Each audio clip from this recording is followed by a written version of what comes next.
Christian a debtor therefore, brethren, we are debtors. Romans chapter 8 verse 12. Observe the title whereby he addressed the church, brethren. It was the gospel which taught Paul how to say brother. If he had not been a Christian, his Jewish dignity would never have condescended to call a Roman brother, for a Jew sneered at the Gentile and called him dog. But now in the breast of this Hebrew of the Hebrews, there is the holy recognition of Christian fraternity without reserve or hypocrisy. The gospel softened the breast of Paul and made him forget all national animosities. Otherwise, one of the downtrodden race would not have called his oppressor brother. The Roman had his iron foot on the Jew, yet Paul addresses those who subjugated his race brethren. We repeat a third time, it was the gospel which implanted in the soul of Paul the feeling of brotherhood and removed every wall of partition which divided him from any of the Lord's elect. So then, he said, we are no more strangers and foreigners, but fellow citizens with the saints and of the household of God. He proclaimed the doctrine of the one blood and gloried in the fact of one family in Christ. He felt within him affinities with all the blood-bought race and loved them all. He had not seen many of those whom he addressed, yet they were known to him in the Spirit as partakers of one glorious and blessed hope, and therefore he called them brethren. My friends, there is a cementing power in the grace of God which can scarcely be overestimated. It resets the dislocated bones of society, rivets the bonds of friendship, and welds the broken metal of manhood into one united mass. It makes all brethren who feel its power. Grace links mankind in a common brotherhood. Grace makes the great man give his hand to the poor and confess a heavenly relationship. Grace constrains the intellectual, the learned, the polite, to stoop from their dignity to take hold of the ignorant and unlettered and call them friends. Grace weaves the threads of our separate individualities into one undivided unity. Let the gospel be really felt in the mind, and it will toll the knell of selfishness. It will bring down the proud from their elevated solitude, and it will restore the downtrodden to the rights of our common manhood. We need only the gospel thoroughly preached to bring about liberty, equality, and fraternity, in the highest and best sense of these words, not the liberty, equality, and fraternity which the Democrat seeks for, which is frequently another name for his own superiority, but that which is true and real, that which will make us all free in the Spirit, make us all equal in the person of Christ Jesus, and give us all this fraternity of brethren, seeing that we are all one with our Lord in the common bond of gospel relationship. Let the truths of Christianity work out their perfect work, and pride, bitterness, wrath, envy, and malice must see their graves. This and this alone can restore the peace of divided families and unite disputing relatives.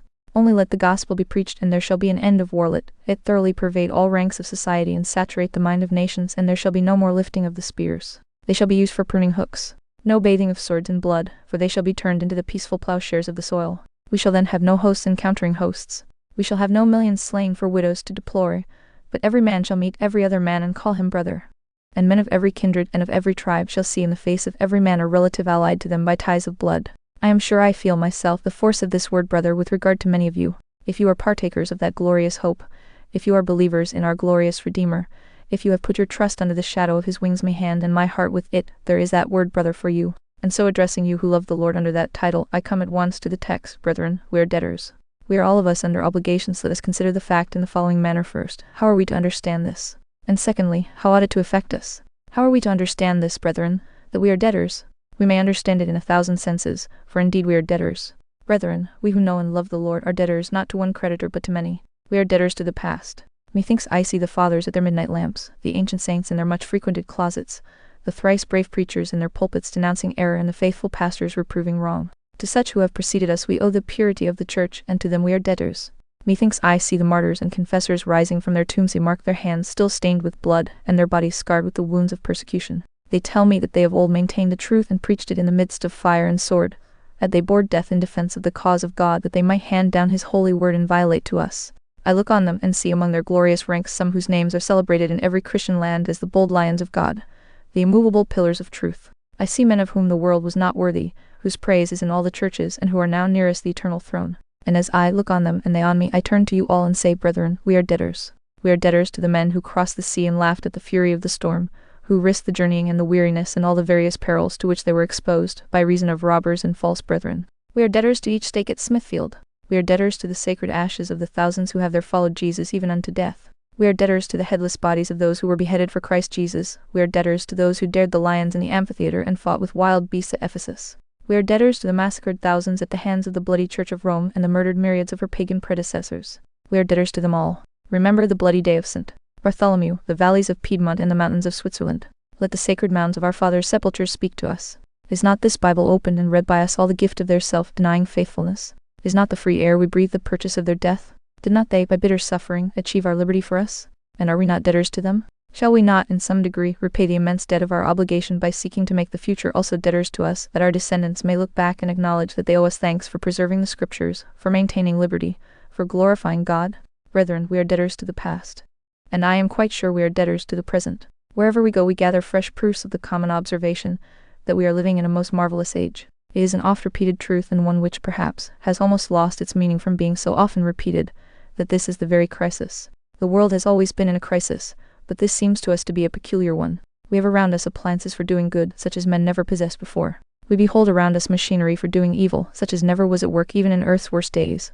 Good men are laboring, at least with usual zeal, and bad men are strenuously plying their craft of evil. Infidelity, popery, and every other phase of Antichrist are now straining every nerve. The tug of war is now with us.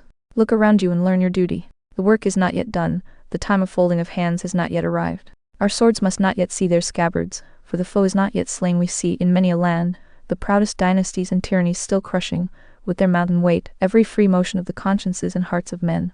We see, on the other hand, the truest heroism for the right and the greatest devotion to the truth in hearts that God has touched. We have a work to do as great as our forefathers, and perhaps far greater. The enemies of truth are more numerous and subtle than ever, and the needs of the church are greater than at any preceding time.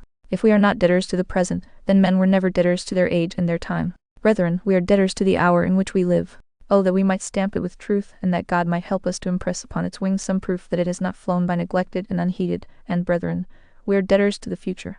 If we, the children of God, are not valiant for truth now, if we maintain not the great standard of God's omnipotent truth, we shall be traitors to our liege Lord.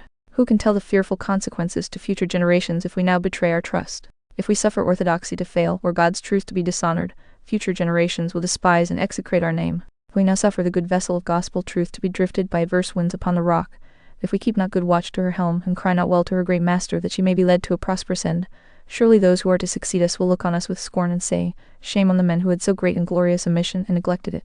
They handed down to us a beclouded gospel and an impure church. Stand up, you warriors of the truth, stand up firmly, for you are debtors to the future, even as you are debtors to the past. Sow well, for others must reap. You are fountains for coming generations. Oh, be careful that your streams are pure. May the Spirit of God enable you so to live that you can bequeath your example as a legacy to the future, and as we are debtors to all times, so we are all debtors to all classes. But there are some that always get well paid for what they do, and therefore I shall not mention them, since I am not aware that their claims need my advocacy. We may be remarkably indebted to members of Parliament, but for the little they do they are tolerably well rewarded. At least we take it that the place is more in honor to some of them than they are to their place. It may be true that we owe a great deal to the higher ranks of society. We may possibly, in some mysterious way, be much under obligation to the sacred personages who are styled lords and bishops, but it is not necessary that I should stand up for their claims, for I have no doubt they will take good care of themselves. At any rate, they have usually done so and have not allowed themselves to be robbed of much of their deservings. Who would wish that they should? But it is possible to pay too dearly, especially when you could get on as well without them as with them. I shall not refer to any class of society and say of them, we are debtors, except to one, and that is the poor. My brethren, we are debtors to the poor. What? Says someone, I debtor to the poor? Yes, my lady, you are a debtor to the poorest man that ever walked the earth. The beggar shivering in his rags may owe you something, if you give him alms, but you owe him something more. Charity to the poor is a debt. We are not at liberty to give or to refuse. God requires us to remember the poor, and their poverty is a claim upon our generosity. But in the case of the believing poor, their claim upon us is far more binding, and I beseech you do not neglect it. Oh, how much we owe them! When I think how the poor toil day after day and receive barely enough to keep their souls within their bodies. When I think how frequently they serve their church, unhonored and unrewarded. I know some of them who perform the hardest deeds of service for our common Christianity and are yet passed by with neglect and scorn. When I remember how many of them are toiling in the Sabbath school, having neither emolument nor reward. When I consider how many of the lower classes are as prayerful, as careful, as honest, as upright, as devout, as spiritual as others are, and frequently more so, I cannot but say that we are debtors to all God's poor in a very large degree. We little know how many a blessing the poor man's prayer brings down upon us. I beseech you then, beloved, wherever you see a poor saint, wherever you behold an aged Christian, recollect he cannot be so much in debt to you as you are to him. For you have much, and he has but little, and he cannot be in debt for what he has not. Many of you will not feel the force of Christian reasons. Let me remind you that even you are obliged to the laboring poor. The rich man hoards wealth, the poor man makes it. Great men get the blessing, but poor men bring it down from heaven. Some men are the cisterns that hold God's rain, other men are those who pray the rain from heaven, like very Elijahs, and many of these are to be found in the lower ranks of society. Brethren, we are debtors. What I have is not my own, but God's. And if it is God's, then it belongs to God's poor. What the wealthiest man has is not his own, but God's. And if it is God's, then it is Christ's, and if Christ's, then his children's. And Christ's children are often those who are hungry, thirsty, destitute, afflicted, and tormented. Take care, then, of that class, brethren, for we are debtors to them. But while I have thus mentioned some of the different classes to whom we are debtors, I have not yet come to the point on which I desire to press your attention. Brethren, we are debtors to our covenant God. That is the point which swallows up all. I owe nothing to the past, I owe nothing to the future, I owe nothing to the rich and nothing to the poor compared with what I owe to my God. I am mainly indebted to these because I owe so much to my God. Now, Christian, consider how you are a debtor to your God. Remember, you are not debtor to God in a legal sense, as you were in Adam. You are no longer a debtor to God's justice as you once were. We are all born God's creatures, and as such we are debtors to Him to obey Him with all our body, soul, and strength. When we have broken His commandments, as we all of us have, we are debtors to His justice, and we owe to Him a vast amount of punishment which we are not able to pay. But of the Christian, it can be said that he does not owe God's justice a solitary farthing, for Christ has paid the debt His people owed.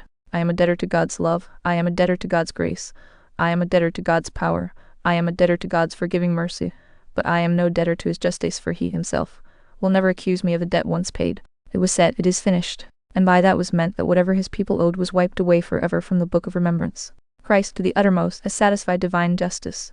The debt is paid, the handwriting is nailed to the cross, the receipt is given, and we are debtors to God's justice no longer. But then, because we are not debtors to God in that sense, we become 10 times more debtors to God than we should have been otherwise, because He has remitted all our debt of sin. We are all the more indebted to Him in another sense. Oh Christian, stop and ponder for a moment. What a debtor you are to divine sovereignty. You are not as some who say that you did choose yourself to be saved. You believe that God could have destroyed you, if He had pleased, and that it is entirely of His own good pleasure that you are made one of His, while others are suffered to perish. Consider, then, how much you owe to His sovereignty. If He had willed it, you would have been among the damned. If He had not willed your salvation, all you could do would have been utterly powerless to deliver you from perdition. Remember how much you owe to His disinterested love, which rent His own Son from His bosom that He might die for you. Let the cross and bloody sweat remind you of your obligation.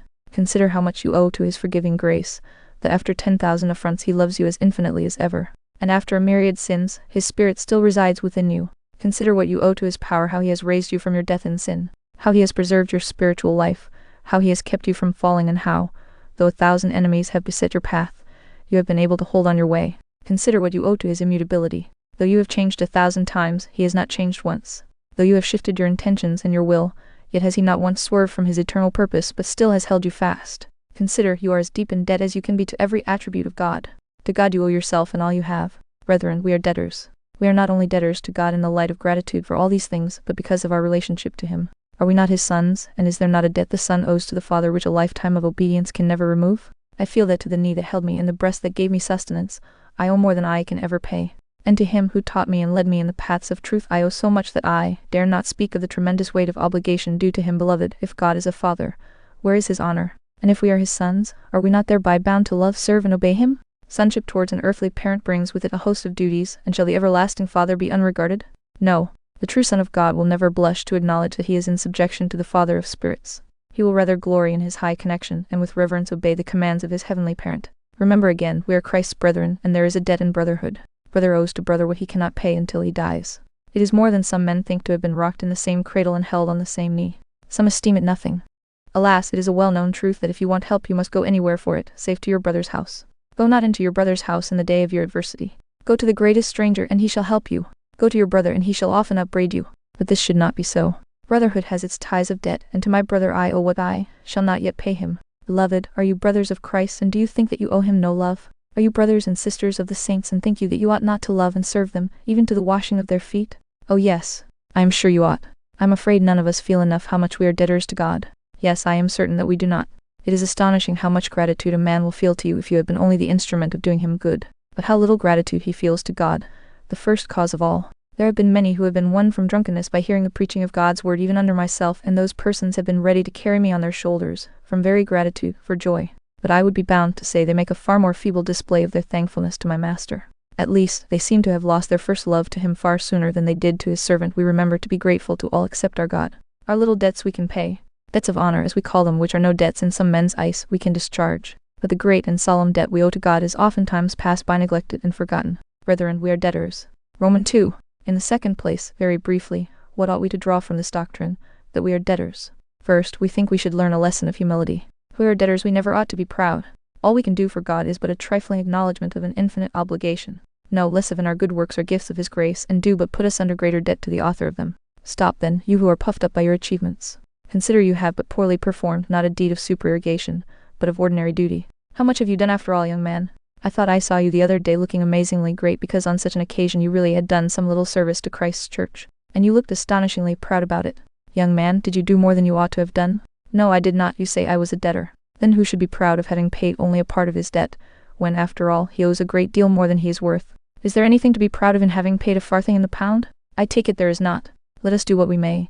It is but a farthing in the pound that we shall ever be able to pay of the debt of gratitude we owe to God. It is curious to see how some men are proud of being greater debtors than others. One man has 10 talents, and oh, how proud he is!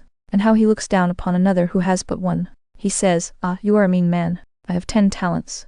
Well then, you owe 10 talents and your brother owes only 1. Should you be proud that you owe more than he does? It would be a foolish pride indeed if 2 prisoners in the Queen's Bench were to boast, one saying, 'I owe 100 pounds, and the other replying, 'I am a greater gentleman than you are, for I owe 1,000. I have heard that in the Marshalsea of old they did take rank according to the greatness of their debts. It is often so on earth we take rank at times according to the greatness of our talents. But the greatness of our talents is only the amount of our debt, for the more we have, the more we owe. If a man walks the streets sticking his bill upon his breast and proclaiming with pride that he is a debtor, you would say, surely he must be a madman. Lock him up. And so if a man walks through the earth and lifts up his head, because of what God has given him, and says, I am not to notice the poor, I am not to shake hands with the ignorant because I am so great and mighty, you may with equal reason say, take away the poor creature, his pride is his insanity. Put him in safe custody and let him learn that all he has is his debt, and that he has no cause for pride. Then again, how zealous we should be for our master. Though we cannot pay all, we can at least acknowledge the debt. It is something on the part of a debtor if he will but acknowledge the claim of his creditor. Oh, how ought we day by day to seek, by living unto God, to acknowledge the debt we owe to him, and if we cannot pay him the principal, yet to give him some little interest upon the talent which he has lent to use and upon those stupendous mercies which he has granted to us. I beseech you, my dear friends, take this thought with you wherever you go. I am a debtor, I must serve my God. It is not left to my pleasure whether I will do it or not. I am a debtor and I must serve him. If we all believed this, how much easier it would be to get our churches into good order. I go to one brother and I say, brother, there is such an office in the Sabbath school. Will you take it? Well, sir, you know how much I love the cause, and how earnest I am in doing everything that I can to serve my Maker. But now comes the end of it all. I really work so hard all the week that I cannot afford to go out on the Sabbath to Sunday schools. There you see, that man does not know that he is a debtor. I take him a bill tomorrow morning and he says, do you come begging? I say no. I have brought a bill. Look at it. Oh yes, he says, I see. Here is the cash. Now that is the way to act, to feel and acknowledge that you are a debtor. When there is a thing to be done, do it and say, do not thank me for it. I have only done what I ought to have done. I have only paid the debt that I owed. Then let me give you just one piece of homely advice before I send you away. Be just before you are generous, and especially before you are generous to yourselves. Take care that you pay your debts before you spend money upon your pleasures. I would recommend that to many Christians. Now there are some of you here burdening us tonight and making us very hot. You have been very generous to yourselves by coming here, but not very just to your ministers in neglecting the places of worship where you ought to have gone. You said to yourselves, we have no doubt we ought to be there. That is our debt never. The less we should like to gratify our curiosity for once by hearing this preacher who will be sure to say something extravagant that will furnish the occasion for a joke for the next fortnight. Now, why did you come here before you had paid your debt? You should have rallied round your own minister and strengthened his hands in the work of the Lord. Again, how many a man is there who says, I want such and such a luxury. I know the cause of God demands of me more than I give it, but I must have that luxury. That shilling shall go to myself and not to God. Now if you had a debtor who owed you more than he could pay, and you saw him going off on pleasure in a horse and gig tomorrow, you would say, it is all very well his having that fine horse and gig and going down to Greenwich, but I would rather that he should pay me the £10 note I lent him the other day. If he cannot afford to pay, he ought to keep it home till he can. So in regard to God, we come and spend our time and our money upon our pleasures before we pay our just and fair debts. Now what is not right towards man is not right towards God. If it is robbing man to spend the money and pleasure wherewith we ought to pay our debts, it is robbing God if we employ our time, our talents, or our money in anything but his service until we feel we have done our share in that service. I beseech you, members of churches, deacons, or whatever, you may lay this to heart. To God's cause you are debtors. Do not expect to get thanked at last for doing much, for after all you have done, you will only have done what is your duty now. Farewell to such of you as are debtors in that sense. But just one word to those who are debtors in the other sense. Sinner, you who owe to God's justice, you who have never been pardoned, what will you do when it is time to pay up? My friend over there, you who have run up a score of black sins, what will you do when that day comes with no Christ to pay your debts for you? What will you do if you are out of God and out of Christ at the last day, when the whole roll of your debts to God shall be opened, and you have no Christ to give you a discharge? I beseech you, agree with your creditor quickly, while you are in the way with him, lest he deliver you to the judge, and the judge deliver you to the officer to cast you into prison. Verily I say unto you, you shall not come out till you have paid the uttermost farthing. But if you agree with your creditor, he will, for Jesus' sake, blot out all your debts and set you at liberty, so that you shall never be amenable for your iniquities.